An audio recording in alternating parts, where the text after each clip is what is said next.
Video பார்த்துட்டு நிறைய பேர் சொல்கிற முதல் வார்த்தை என்ன அப்படின்னா, ரிசல்ட் எங்களுக்கு கிடைக்க மாட்டேன்னுது அப்படின்னு நிறைய பேர் சொல்கிறீங்க. எல்லா ஹேர் டையுமே எல்லாத்துக்குமே ரிசல்ட் கிடைக்காது. ஆனால் எல்லாத்துக்குமே ரிசல்ட் தரக்கூடிய ஒரு ஹேர் டையை தான் இன்றைக்கி நம்ம ஃபுல் அண்ட் ஃபுல் நேச்சுரலாக ரெடி பண்ணியிருக்கோம். எந்த விதமான சைட் எஃபெக்ட்டும் இல்லை. நம்ம அப்ளை பண்ணால் அரை மணி நேரத்தில் நம்ம முடிய நல்லா கருன்னு மாற்றி தரக்கூடிய ஒரு ஹேர் டை தான் இது. இந்த மாதிரி செம்பருத்தி பூக்கள் வந்து ஃபஸ்ட் எடுத்துக்கலாம். முடிஞ்ச அளவுக்கு இந்த மாதிரி ஃப்ரெஷ்ஷான பூவை பார்த்துக்கோங்க. என்கிட்ட வந்து ஃப்ரெஷ்ஷான பூ இல்லாதனால 2 நாளைக்கு முன்னாடி பறித்த பூவையும் சேர்த்து நான் யூஸ் பண்ண போகிறேன். இந்த அடியில் உள்ள காம்புகளை மட்டும் இந்த மாதிரி கிள்ளி எடுத்துருங்க. எல்லாத்துலேயுமே நம்ம எடுத்துடலாம். எல்லாமே எடுத்தாச்சு. இந்த பூக்கள் ரொம்ப ரொம்ப முக்கியங்க இந்த ஹேர் டைக்கு. அதனால் கண்டிப்பாக உங்களுக்கு எவ்வளோ பூக்கள் வந்து கிடைக்குதோ அவ்வளோ பூக்களை எடுத்துக்கோங்க. இப்போ நம்ம இந்த மாதிரி ஒரு பாத்திரம் எடுத்துக்கலாம். இதில் வந்து இந்த பூக்களை வந்து இந்த மாதிரி எல்லாத்தையும் தனித்தனியாக பிச்சு போட்டுக்கலாம் உள்ளார.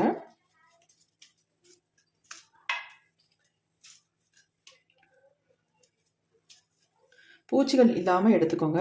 முடிஞ்சால் வாஷ் பண்ணிவிட்டு கூட இதை வந்து யூஸ் பண்ணிக்கோங்க.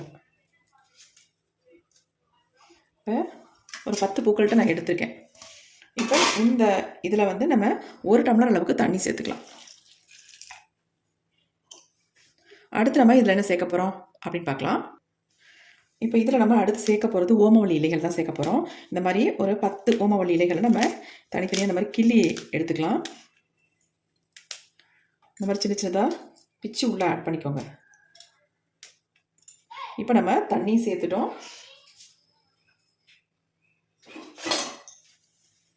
இப்போ இதை நல்லா கலந்து விட்டுட்டு இதை இப்போ நம்ம அடுப்பில் வைக்க போகிறோம். இப்போ நம்ம அடுப்பில் வச்சாச்சு. ஸ்டவ்வையும் ஆன் பண்ணி விட்டுடலாம். இது நல்லா கொதிச்சு வரட்டும். இதனுடைய கலர் ரொம்ப ரொம்ப நமக்கு முக்கியம். இந்த செம்பருத்தி பூக்களோட இந்த மாதிரி கொதிக்க வைக்கும்பொழுது இந்த செம்பருத்தி பூக்களோட கலர் வந்து நல்லா நமக்கு இந்த தண்ணியில் நல்லா இறங்குங்க. அதனால தான் முக்கியமாக செம்பருத்தி பூக்கள் அதிகமாகவே சேர்த்துக்கோங்க அப்படின்னு சொல்கிறேன். அதேமாதிரி இந்த ஓமவல்லி இலைகள் வந்து நம்ம முடிக்க நல்ல ஒரு கருமையாக மாற்றி தரத்துக்கு நல்லா ஹெல்ப் பண்ணும். இப்போ இது ரெண்டையும் தான் ஆட் பண்ணியிருக்கோம். இதில் இன்னும் ஒரு முக்கியமான ஒரு பொருளை வந்து ஆட் பண்ணிக்கலாம். இது வந்து கொஞ்சம் கொதிக்க ஆரம்பிக்கிட்டோம். இப்போ நமக்கு நார்மலாக தான் இந்த வாட்டர் தெரியும். இது நல்லா கொதிக்க கொதிக்க கலர் நல்லா சேஞ்ச் ஆகி வருங்க.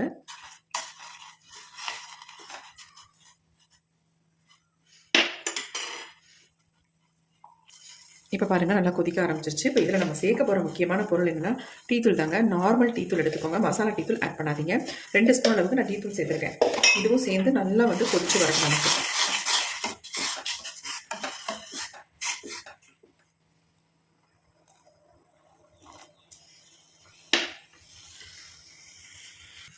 இப்போ நமக்கு நல்லா கொதிச்சு வருது பாருங்கள். இப்போ வந்து இந்த தோள்களை நம்ம இதை வந்து சேர்த்துக்கலாம். வெங்காயத்தோட தோள்கள் தான் நல்லா ஒரு கைப்பிடி அளவுக்கு நான் எடுத்திருக்கேன்.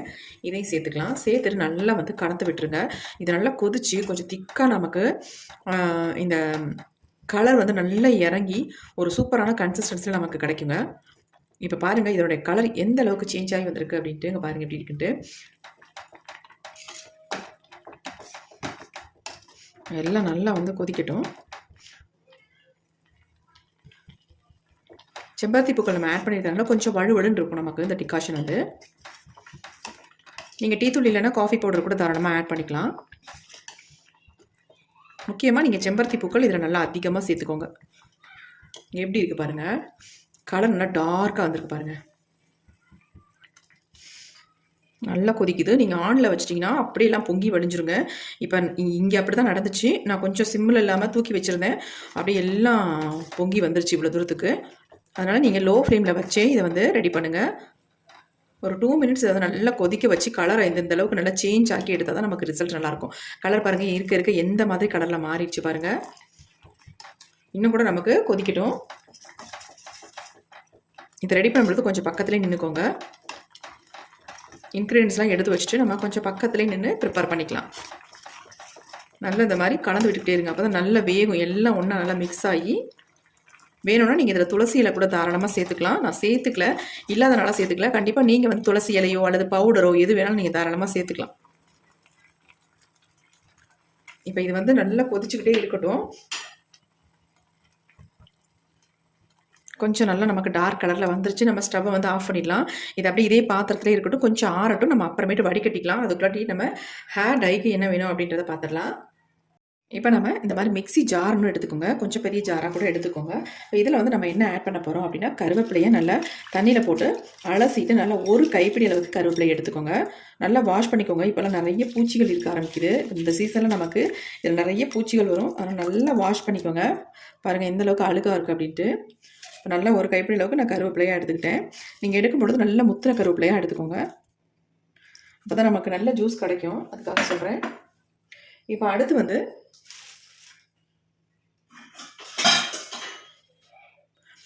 நாம இது கூட ஆட் பண்ண போகிறது வெங்காயம் தாங்க. இந்த மாதிரி பெரிய வெங்காயத்தை ஒரு வெங்காயம் எடுத்துக்கோங்க. தோலெல்லாம் நீக்கணுன்ற அவசியமே இல்லை. ஆல்ரெடி நம்ம தோல் வந்து அந்த ஜூஸில் ஆட் பண்ணியிருக்கோம். அதனால் நம்ம அப்படியே முழு வெங்காயத்தையும் சின்ன சின்னதாக கட் பண்ணி நம்ம இதை வந்து அப்படியே உள்ளே ஆட் பண்ணிக்கலாம்.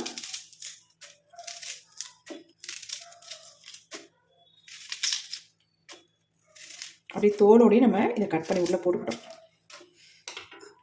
ஒரு வெங்காயத்தையும் போட்டாச்சு. அடுத்து நம்ம இதில் ஆட் பண்ண போகிறது என்ன அப்படின்னா, நல்லா ஃப்ரெஷ்ஷான மருதாணி இலைகள் இருந்தால் நல்லா ஒரு கப் அளவுக்கு இந்த மருதாணி இலைகளை எடுத்துக்கோங்க. இது ஆல்ரெடி நான் பறித்து வச்சது ஃப்ரிட்ஜில் இருந்து தான் எடுத்திருக்கேன். நீங்கள் ஃப்ரெஷ்ஷாக இல்லைனாலும் காஞ்ச இலைகளாக இருந்தால் கூட தாராளமாக இதில் வந்து ஆட் பண்ணிக்கலாம். குச்சியெல்லாம் நீக்கிட்டு நல்லா வாஷ் பண்ணிவிட்டு ஆட் பண்ணிக்கோங்க. அடுத்து இன்னொரு முக்கியமான பொருளை வந்து ஆட் பண்ணிக்கலாம். அந்த இலை இல்லாதனால நான் வந்து பொடியை ஆட் பண்ணிக்கிறேன். அவரி பொடி தாங்க. இந்த அவரி பொடியை வந்து 1 ஸ்பூன் அளவுக்கு இதில் ஆட் பண்ணிக்கோங்க. நிறைய பேத்துக்கு அவரி பொடினாலே அலர்ஜி. இந்த மெத்தடில் நீங்கள் ட்ரை பண்ணி பார்த்தீங்கன்னா உங்களுக்கு நல்ல ரிசல்ட் கிடைக்கும். நான் 1 ஸ்பூன் அளவுக்கு அவரி பொடி வந்து ஆட் பண்ணியிருக்கேன். பொடி இல்லை, உங்களுக்கு ஃப்ரெஷ்ஷாக லீஃபே கிடச்சுன்னா தாராளமாக ஆட் பண்ணிக்கோங்க. அதனால் எந்த ப்ராப்ளமும் கிடையாது. இது அப்படியே இருக்கட்டும். அவ்வளோதான் நம்ம எடுக்க வேண்டிய பொருள்கள். இப்போ அடுத்து நம்ம டிகாஷன் ரெடி பண்ணி வச்சுருக்கோம். பார்த்தீங்களா எப்படி இருக்குது பாருங்கள். செம்பருத்தி பூக்களோடு நம்ம எடுத்ததுனால எவ்வளோ கலராக இருக்குது பாருங்கள். நல்ல ஒரு டார்க் பிளாக் கலராகவே மாறிடுச்சுங்க. இப்போ இதை வந்து நம்ம ஃபில்டர் பண்ணி எடுத்துக்கலாம்.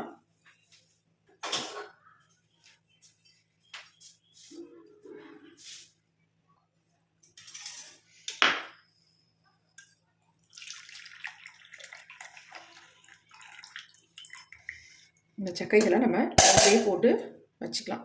இது தேவைப்படும். நான் எதுக்குன்னு சொல்கிறேன் இப்போ உங்கள்கிட்ட. இப்போ இந்த ஜூஸை வந்து நம்ம இதில் ஆட் பண்ணிக்கலாம். தேவையான அளவு ஆட் பண்ணிக்கோங்க. ரொம்ப அதிகமாகவும் ஆகக்கூடாது, ரொம்ப கம்மியாகவும் நீங்கள் ஊற்றினா அரைக்க முடியாது. அதனால் நான் வந்து இது ஃபுல்லாகவே ஆட் பண்ணிக்கிட்டேன். இப்போ அடுத்து நம்ம இந்த எடுத்து வச்சுருக்க சக்கைகளை நம்ம வேஸ்ட் பண்ண வேணாம். இதையும் கூட உள்ளே சேர்த்து நம்ம அரைச்சிக்கலாம். ஏன்னா இதில் சேர்த்துருக்கிறது எல்லாமே நம்ம முடிக்க ரொம்ப ரொம்ப நல்ல ஒரு கருமையை தரக்கூடிய இன்க்ரீடியன்ஸ் நம்ம ஆட் பண்ணியிருக்கோம். இப்போ எல்லாத்தையுமே சேர்த்து ஒன்றா போட்டாச்சுங்க. போட்டு இப்போ நல்லா பேஸ்ட் மாதிரி இதை அரைச்சி எடுக்க போகிறோம். கண்டிப்பாக இதில் எந்த தண்ணியும் கொஞ்சம் கூட ஆட் பண்ணிடக்கூடாது. நம்ம ரெடி பண்ணியிருக்க அந்த டிகாஷனை வச்சு தான் இதை வந்து அரைச்சி எடுக்கணும். இப்போ நான் அரைச்சி எடுத்துகிட்டு வந்துடுறேன். இப்போ நம்ம அரைச்சி எடுத்தாச்சு. ரொம்ப சூப்பராக அரைச்சி எடுத்தாச்சுங்க. இங்கே பாருங்கள் எப்படி இருக்குன்ட்டு. எந்த அளவுக்கு நமக்கு கலர் வந்து சேஞ்ச் ஆகி வந்திருக்குன்னு பாருங்கள்.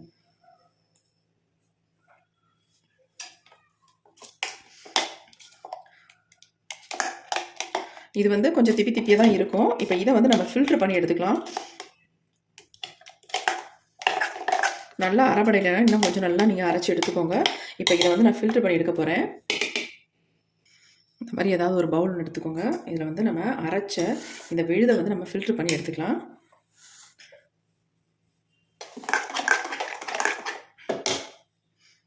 கொஞ்சம் கொஞ்சமாக ஊற்றி ஃபில்டர் பண்ணி எடுத்துக்கோங்க.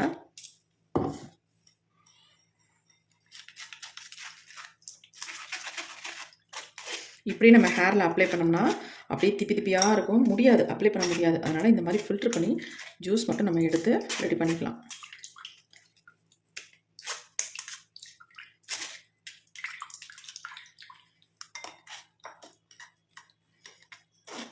கொஞ்சம் கொஞ்சமாக ஃபில்டர் பண்ணிவிட்டு நம்ம இந்த சக்கைகளை எடுத்துடலாம். அடுத்து நம்ம மறுபடியும் ஊற்றிக்கலாம்.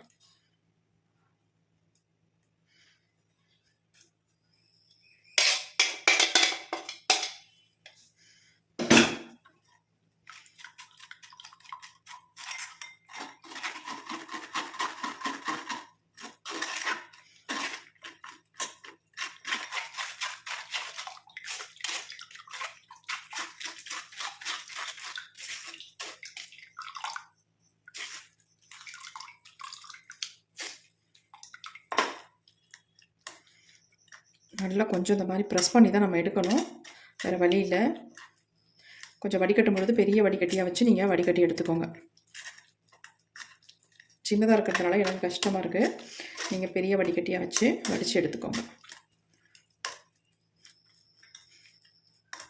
நம்ம ஓரளவுக்கு வடித்து எடுத்தாச்சு.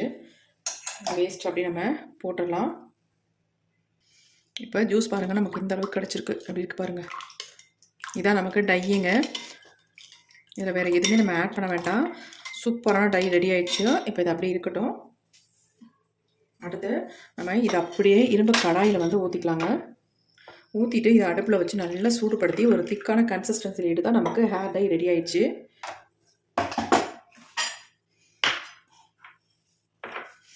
இப்போ நம்ம இதை அப்படியே அடுப்பில் வச்சிடலாம். வச்சு நல்லா சூடுபடுத்த போகிறோம். ஸ்டவ் ஆன் பண்ணிக்கிட்டேன்.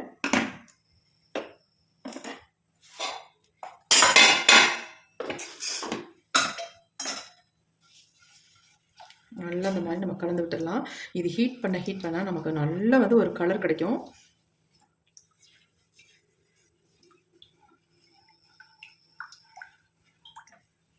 இதை வந்து நீங்கள் ஓவர் நைட் வச்சு கூட தாராளமாக உங்கள் ஹேரில் அப்ளை பண்ணலாம். அப்படி இல்லைன்னா இதை வந்து ஒரு கண்டெய்னரில் போட்டு ஃப்ரிட்ஜில் கூட வச்சுட்டு 2 நாளைக்கு ஒரு தடவை இதை உங்கள் ஹேரில் அப்ளை பண்ணலாம். சூப்பராக ரிசல்ட் உங்களுக்கு இருக்கும்.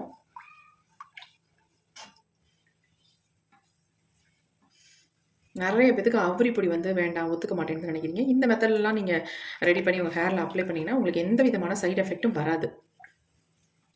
ஃப்ரிட்ஜில் வச்சு நீங்கள் யூஸ் பண்ணும்போது எடுத்து கொஞ்சம் ஹீட் பண்ணிவிட்டு டபுள் பாயிலிங் மெத்தடில் ஹீட் பண்ணிக்கோங்க. அதுக்கப்புறம் வெதுன்னு உங்கள் ஹேரில் நீங்கள் அப்ளை பண்ணிக்கலாம். இப்போ நல்லா வந்து கொதிக்க ஆரம்பிச்சிருச்சு பாருங்கள். ஒரு 2 மினிட்ஸ் வந்து நல்லா கொதிக்க வச்சு எடுத்துக்கலாம். அப்போ தான் நமக்கு கொஞ்சம் திக்கான கன்சிஸ்டன்சியில் வரும். அதுமாதிரி உங்கள் ஹேரில் அப்ளை பண்ணுறதுக்கு நல்லா ஸ்மூத்தாகவும் சாஃப்டாகவும் இருக்கும். உங்களுக்கு ஹேரில் அங்கங்கே பிடிக்காது, உங்களுக்கு அப்படி இப்படி நிற்காது. ஹேர் வாஷ் பண்ணாலும் நல்லா கம்ப்ளீட்டாக எல்லாமே வெளியே வந்துடும். நல்ல கலர் மட்டும் உங்களுக்கு உங்கள் ஒயிட் ஹேரில் பிடிக்கும். உங்களுடைய ஒயிட் ஹேர் வந்து பிளாக்காக மாறும். உங்களுடைய பிளாக் ஹேர் வந்து நல்லா டார்க் பிளாக்காக மாறும். அவ்வளோ ஒரு சூப்பரான ரிசல்ட் கொடுக்குங்க இந்த டை. ஃபுல் அண்ட் ஃபுல் நம்ம நேச்சுரலாக ரெடி பண்ணியிருக்கோம். இதில் எந்த விதமான சைடு எஃபெக்ட்டும் நமக்கு இல்லை. சைனஸ் ப்ராப்ளம் இருக்கிறவங்க கூட தாராளமாக இந்த டையை வந்து ஹேரில் அப்ளை பண்ணலாம். கொதிக்கட்டும், நல்லா கொதித்து ஒரு திக்காக வரணும். எந்த அளவுக்கு கொதிக்குது பாருங்கள், எப்படி மாறிடுச்சு பாருங்கள். செம்மையாக சேஞ்ச் ஆகிடுச்சுங்க. கலரும் நமக்கு நல்லா டார்க்காக மாறிடுச்சு பாருங்கள். லைட்டாக கொதிக்க வச்சு எடுத்திங்கன்னா உங்களுக்கு ரிசல்ட் கிடைக்காது. நல்லா கொதிச்சு வரணும். அப்போ தான் உங்களுக்கு இருக்க கலர் நல்லா கொடுக்கும். இந்த அயன் கண்டென்ட் நல்லா இறங்கி உங்களுக்கு சூப்பரான கலர் வரும். எந்த அளவுக்கு நமக்கு திக்காக வந்துருச்சு பாருங்கள். இப்படி இருக்கணும் உங்களுக்கு. டை ரெடி பண்ணிங்கன்னா இந்த மாதிரி கன்சிஸ்டன்சியில் இருந்தால் தான் உங்களுக்கு ஹேரில் நல்லா வந்து பிடிக்கும். ரொம்ப திக்காகவும் எடுக்கக்கூடாது, இந்த மாதிரி இருக்கணும். கையில் எடுத்து நீங்கள் அப்ளை பண்ணுற மாதிரி இருக்கணும். ப்ரஷில் எடுத்திங்கன்னா அப்படியே ப்ரஷில் நிற்கணும், அந்த மாதிரி இருக்கணும். இப்போ நம்ம ஸ்டவ்வை ஆஃப் பண்ணிடலாம். சூப்பராக நமக்கு ரெடி ஆகிடுச்சு பாருங்கள். இது நல்லா ஆறட்டும். நீங்கள் ஓவர் நைட்லாம் வைக்கணுன்ற கட்டாயம்லாம் கிடையாது. வேணுனாலும் வச்சு நீங்கள் பயன்படுத்திக்கலாம். இது ரெடி பண்ணோடனே நம்ம ஹேரில் அப்ளை பண்ணிக்கலாங்க. இது அப்படியே ஒரு 1/2 hour விட்டோம், நல்லா ஆறிடும். ஆறினதுக்கப்புறம் நம்ம ஒரு பவுலுக்கு சேஞ்ச் பண்ணிக்கலாம். பாருங்கள் எப்படி இருக்குன்ட்டு. நல்லா மை மாதிரி இருக்குது. சூப்பராக ரெடி ஆகிட்டு பாருங்கள். அப்படி இருக்கட்டும், ஒரு 1/2 hour மட்டும். இப்போ 1/2 மணி நேரத்துக்கு மேலே ஆயிடுச்சுங்க. பாருங்கள் எப்படி இருக்குன்ட்டு. செம்மையான ஒரு ஹேர் டையாக இருக்குங்க. எப்படி இருக்குது பாருங்கள். சூப்பராக நம்ம ரெடி பண்ணியிருக்கோம். ஒரு இன்க்ரீடியன்ஸ் கூட நீங்கள் சேர்க்காமல் இருக்கக்கூடாது. நான் என்னென்னலாம் சேர்த்தனோ அதே மாதிரி சேர்த்து நீங்கள் அந்த டையை வந்து ப்ரிப்பேர் பண்ணுங்கள். செம்ம ரிசல்ட் உங்களுக்கு கிடைக்கும். எப்படி இருக்குது பாருங்கள். இப்போ இதை ஒரு பவுலுக்கு நம்ம சேஞ்ச் பண்ணிக்கலாம்.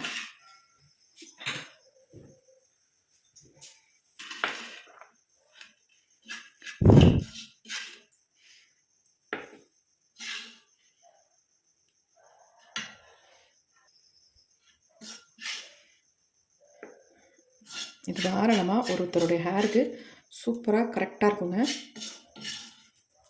மிச்சம் இருந்தால் நீங்கள் அப்படியே எடுத்து ஃப்ரிட்ஜில் வச்சுக்கோங்க. ஒரு 2 daysக்கு அப்புறமேட்டு எடுத்து இதை உங்கள் ஹேரில் அப்ளை பண்ணிக்கலாம். நீங்கள் இதை அப்ளை பண்ணி ஒரு 20 minutes மட்டும் விட்டிங்கன்னா போதும். நல்லா வந்து பிளாக்காக மாறிடும். அதுக்கப்புறமேட்டு நார்மல் வாட்டர்லேயே ஹேர் வாஷ் பண்ணிக்கோங்க.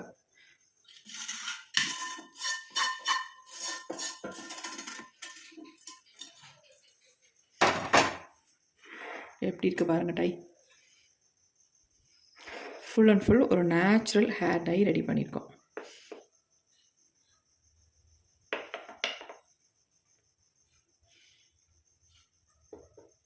இதில் வேறு எதுவுமே நீங்கள் சேர்க்க வேணாம். அப்படியே நல்லா ஹேர் வாஷ் பண்ணிவிட்டு ஹேர் நல்லா ட்ரை ஆனதுக்கப்புறம் ட்ரையான ஹேரில் இந்த டையை மட்டும் நீங்கள் அப்ளை பண்ணிவிட்டு ஒரு 1/2 hour மட்டும் விட்டிங்கன்னா போதும். நல்லா உங்கள் முடியில் பிடிச்சிரும்.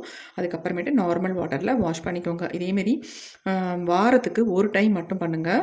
ஒரு மாதத்திற்கு 4 தடவை நீங்கள் பண்ணாலே உங்கள் முடி ஆட்டோமேட்டிக்காக ஃபுல் அண்ட் ஃபுல் நல்ல கருமையாக மாறிடும். வேறு எந்த டையும் நீங்கள் நினச்சி கூட பார்க்க மாட்டீங்க. இதை ட்ரை பண்ணி பார்த்தீங்கன்னா அவ்வளோ ஒரு சூப்பரான டைங்க. கண்டிப்பாக ட்ரை பண்ணி பாருங்கள். எக்ஸலண்ட்டாக உங்களுக்கு ரிசல்ட் கிடைக்கும்.